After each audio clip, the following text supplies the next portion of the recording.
Magandang araw po at magkapakain po tayo ngayon ng mga alaga. Bale, kakatapos nga lang po ng malakas na ulan dito.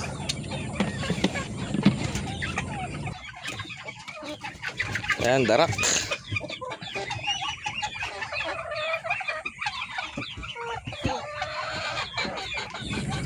Hahaluan ko rin po ng konting molasses para po dagdag sustansya sa mga alaga. Yung darak nga po pala ay may halo na ring konting feeds. Bale, hinahalo na namin siya bago ilagay sa drum. Tapos talagyan natin ng tubig.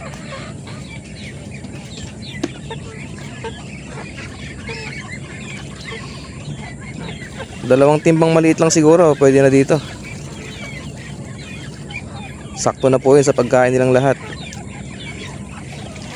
Ayan, mga gutom na oh. Mga nakaabang na.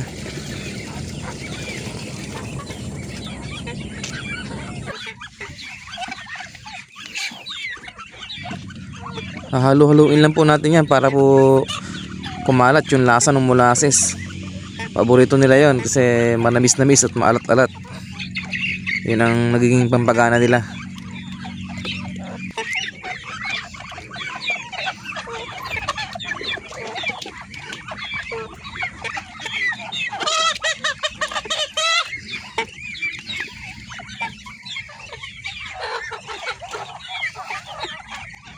Kapag tama na po yung lapot ng pagkain nila, pwede na po natin ipakain. Yan.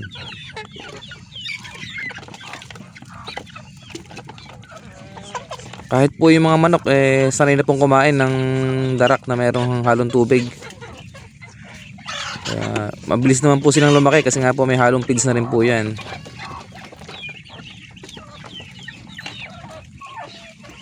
Ang next ko pong papakainin ay yung mga nasa malaking kulungan. Ito, mas marami po sila dito. 50 piraso mahigit yung nandito eh. Ngayon po ay June 24, 2026. Ito na po yung mga pambenta natin na bibe.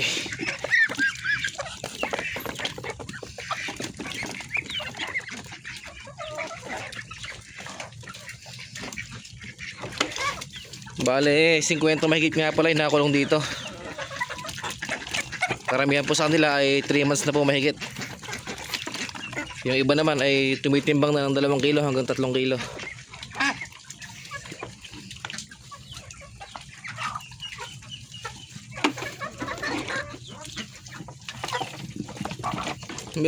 Meron din silang kasama mga native na manok dito.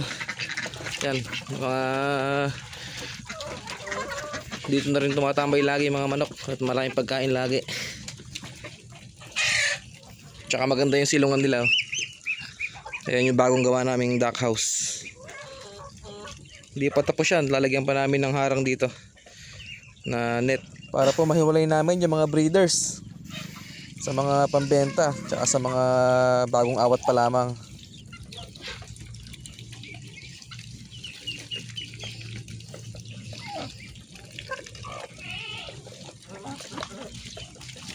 Sige, kain.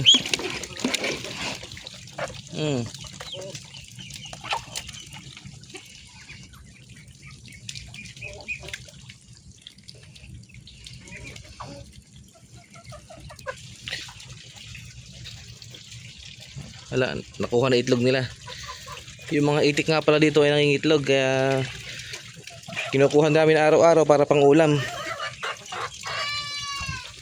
Para di problema yung itlog.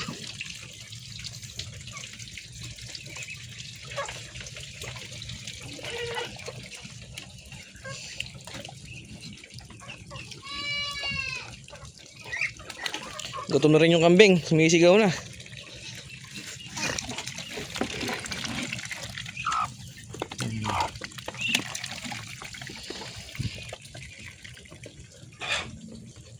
Dalawang beses nga lang po pala namin pinapakain yung mga halaga namin. Umaga at hapon lang po. Pero solid naman po dami para busog lagi sila.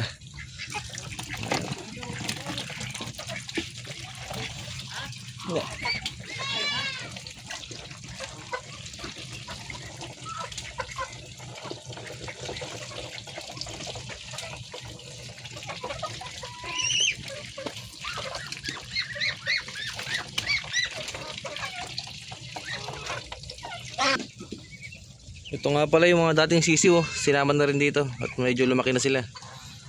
Ayan, oh. Pwede nang isama sa malalaki. Tapos meron pang naiwan dito ng mga sisiw. Ito, oh. Mga 2 weeks na lang to. Ihahalo na rin namin to doon. Ayan, oh, maganda, malulusog.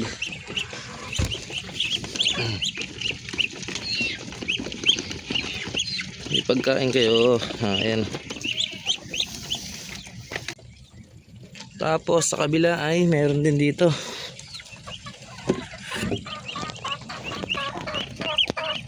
Ayan, oh. Anak ng ating rare color na Muscovy duck. Ayan. Tapos meron din dito mga itlog. Ayan, dami, oh.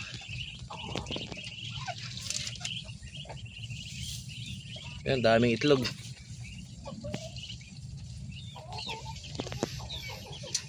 Tapos meron din dito. Ayan, oh. Mga ano yan, nilimliman na rin. Baka 1 week na lang yan, mamisa na.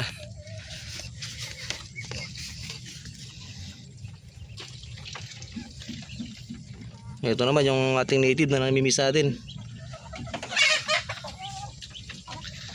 Ayan. At yun lamang po ang update.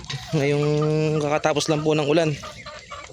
Ang ganyan po ang itsura nila pag bagong ulan. At maraming salamat po sa panonood. Happy farming!